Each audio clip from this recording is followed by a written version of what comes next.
A lot of things have got faces, right? Yeah. And when it comes to blackmail, it's got 4 faces. Why must it have faces? Well, it's a very good question, and I'm glad you brought it up. Because last week we spoke about emotional blackmail, a form of manipulation where people who are actually next to us or close to us want us to comply. But you must actually understand what type of a blackmailer are you dealing with. And then firstly, you have got what we call the punishers. Punishers are those who let us know exactly what they want and the consequences we'll face if we don't actually comply. In fact, punishers want relationships in which the balance of power is totally unscrewed. They want the one-sidedness. Either my way or the highway. For example, a punisher would actually say to you, if you don't let me to marry a second wife, I'll take my jacket and leave the house. He tells you exactly the consequences that you are going to face if you don't comply. So he's actually also unleashing a punishment at the same time. Yeah, absolutely. He tells you exactly what he's going to do.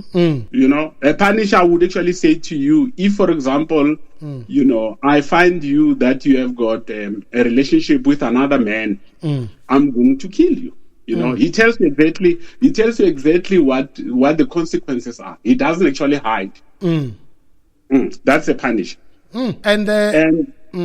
Okay. Yeah. No, you can continue. Yeah. No. We also spoke about GBV earlier on today as well, and there are some signs, I think, and one of the signs are that the punishment that's going to be meted out will be the victim will actually know. Yeah, absolutely. You know exactly. You know the consequences. If you don't do this thing, this is going to happen to you. For example, if you don't want to sleep with me, I'll move out of the relationship. You know exactly. You know the consequences. The consequences are being told to you. What will happen to you? You know exactly what will happen to you. That's the punisher. And then we have the second one, who is a self-punisher. Yeah, a self-punisher is the one who turns the threats inwardly, emphasizing what they'll do to themselves if you don't comply. For example, is a story that I actually cited last week, where Rachel said to Jacob that if you don't give me a child, I'll kill myself. People who have got suicidal tendencies, more often than not, would actually tell you exactly what they are going to do. To themselves. To themselves. Yeah, I'm going to kill myself if, for example, you marry a second wife. I'm going to kill myself. If you are going to do this thing, this is what I'm going to do myself. They are actually different from punishers. These are self-punishers. They tell you about, what they're going to inflict in themselves when you do something. So, and what can they do to you if you've got an illegitimate child? They may actually say to you that if, for example, you have got an illegitimate child or an extra, marital relationship or extracurricular, sexual relationship, I'm going to move out of the relationship. I'm going to divorce you. No. This, like I'm going to kill myself. I mean, these ones, they actually, they do something to themselves. I'm going to kill myself. I'm going to do something negative to myself. So that they leave you with the guilt, right? Yeah, obviously you'll be guilty. Because if a person says that, if, for example, I discover that you have got an illegitimate child somewhere, I'm going to kill myself. You are going to have guilt. You are going to feel guilt. And then the third phase is the sufferers.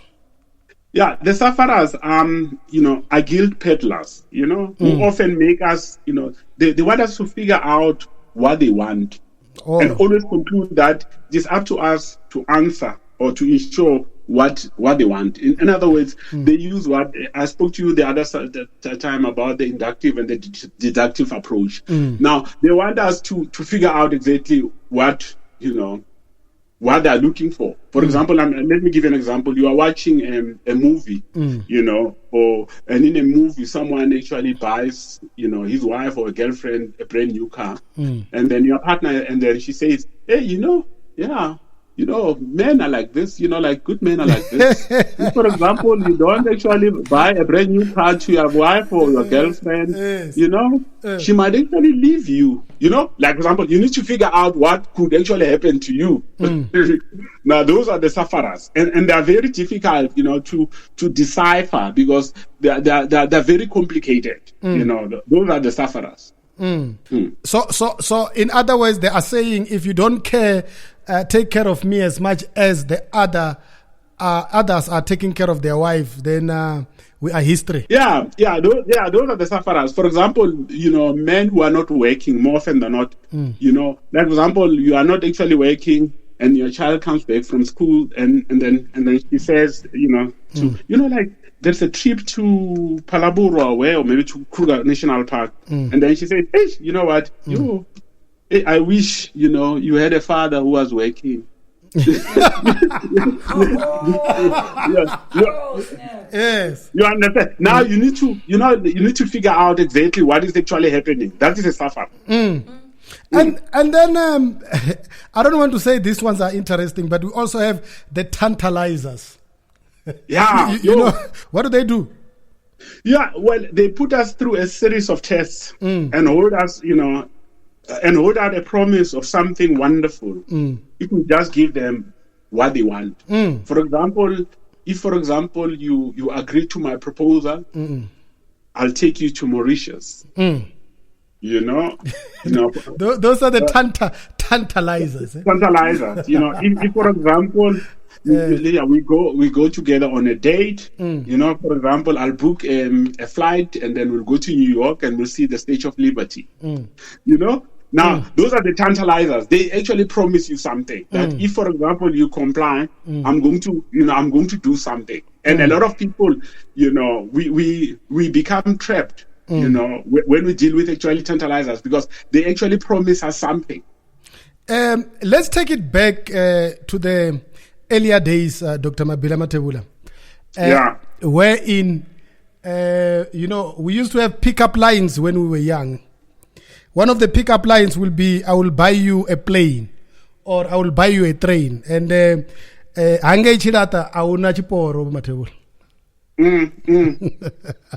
Yeah. Because that is tantalizing as well. Yeah, it's tantalizing that, I'll buy you a plane, I'll buy you a train. And also by then there were some letters that were written, saying that, a chicken in an oven or something like that. Now, the tantalizers, they actually, they start with an end in mind. They tell you exactly what you are going to achieve out of this relationship. So, and these ones are very creative, Dr. Mabila Mathebula.